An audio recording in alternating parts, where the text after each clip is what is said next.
আসসালামু আলাইকুম প্রিয় নবম দশম শ্রেণীর শিক্ষার্থী, তোমাদের জন্য আরেকটি অনেক সুন্দর গুরুত্বপূর্ণ বিষয় নিয়ে আমি হাজির হয়েছি। বিষয়টি হলো বীজগাণিতিক রাশি 3.1 এর। এই বীজগাণিতিক রাশি করতে গেলে আমাদেরকে অবশ্যই সকলের কি করতে হয়? সূত্রগুলোকে মুখস্থ রাখতে হয়। এটা আমাদের জন্য অনেক কষ্টসাধ্য। এজন্য আমরা দুইটা সূত্রের মাধ্যমে সকল সূত্রগুলোকে কিভাবে মনে রাখা যায় সেটা আজকে দেখব। তো আমরা সবাই জানি a + b হোল স্কয়ার সূত্র কি? a স্কয়ার + 2ab + কি b স্কয়ার। এখন এটাকে যদি আমি সমীকরণ আকারে সাজিয়ে রাখি তাহলে a স্কয়ার + b স্কয়ার আমি রেখে দিলে টুয়াইস ab কে যদি ওই পাশে নিয়ে যাই তাহলে সাইড চেঞ্জ হলে চিহ্নের কি হয়? পরিবর্তন হয়। তাহলে মাইনাস টুয়াইস ab। তাহলে আমাদের 2 নম্বর সূত্রটা কিন্তু হয়ে গেল যে a স্কয়ার + b স্কয়ার = কি? a + b whole square minus twice ab। আসো এরপরে আমি যে সূত্রটা a square minus twice ab + কি b স্কয়ার সমান কি a - b এর হোল স্কয়ার। এখন এখানে একইভাবে a স্কয়ার + b স্কয়ারকে যদি রেখে দেই মাইনাস টুয়াইস ab কে ওই পাশে নিয়ে গেলে তাহলে কি দাঁড়ায়? a - b এর whole square plus twice ab। এখন খেয়াল করো, তাহলে আমাদের কিন্তু চারটা সূত্র হয়ে গেল। 5 নম্বর সূত্রটা কি? আমরা এই যে দুইটা সূত্র আমরা সবাই জানি, এই দুইটা সূত্রকে আমরা কি করব? একবার যোগ করলাম। তাহলে a + b হোল স্কয়ার সমান কি a স্কয়ার + টুয়াইস ab + b square, a - b whole square সমান কি a square minus twice ab + কি b স্কয়ার। এখন দেখো একবার যদি যোগ করি তাহলে টুয়াইস ab কি হয়ে যায়? বাদ হয়ে যায়। তাহলে a স্কয়ার আছে কয়টা? দুইটা। b স্কয়ার আছে কয়টা? দুইটা। তাহলে আমি 2 একেবারে কমন একসাথে কমন নিয়ে নিলাম।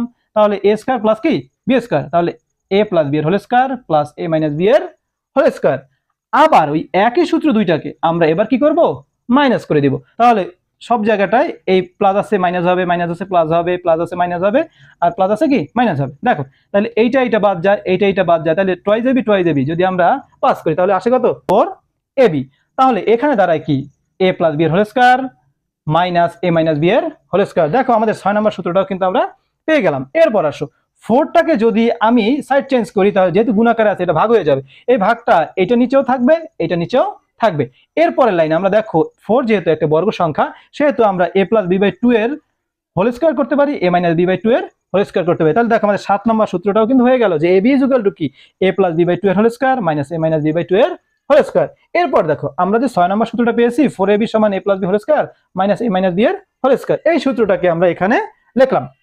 লেখার পরে আমরা শুধুমাত্র এইটাকে সাইড চেঞ্জ করে দিব। তাহলে কি দাঁড়ায় দেখো, আমি যদি সাইড চেঞ্জ করে দেই তাহলে দাঁড়ায় a - b এর হোল স্কয়ার প্লাস 4ab। তাহলে কি দাঁড়ায় 8 নম্বর সূত্রটা? a + b এর whole square equal a - b এর হোল স্কয়ার প্লাস 4ab। আবার একইভাবে যদি আমি এইটাকে এইখানে রাখি আর এইটাকে এই পাশে নিয়ে আসি, একসাথে আমি এটাকে এখানে রাখলাম আর এইটাকে এর সাথে করে একসাথে সাইড চেঞ্জ করলাম, তাহলে কি হয়? Minus 4ab। তাহলে a - b এর whole square equal a + b এর হোল স্কয়ার মাইনাস 4ab। দেখো আমাদের 9 নম্বর সূত্রটাও কিন্তু হয়ে গেল।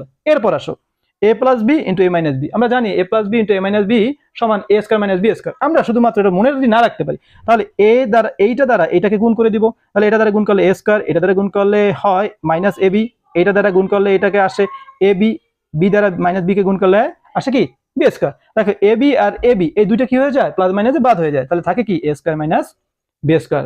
দেখো আমরা কিন্তু খুব সহজেই আমাদের দুইটা সূত্রের মাধ্যমে আমার সকল বর্গের সূত্রগুলো বের করে ফেললাম। আশা করি তোমরা সকলেই বুঝতে পেরেছো। আর যদি বুঝতে পেরে থাকো তাহলে খুব দ্রুত আরো ভালো ভালো সমাধান নিয়ে আমি তোমাদের মাঝে চলে আসব এবং সেগুলো পাওয়ার জন্য আমার সাথে যুক্ত হয়ে যাও। আজকের মতো বিদায় নিচ্ছি। আল্লাহ হাফেজ।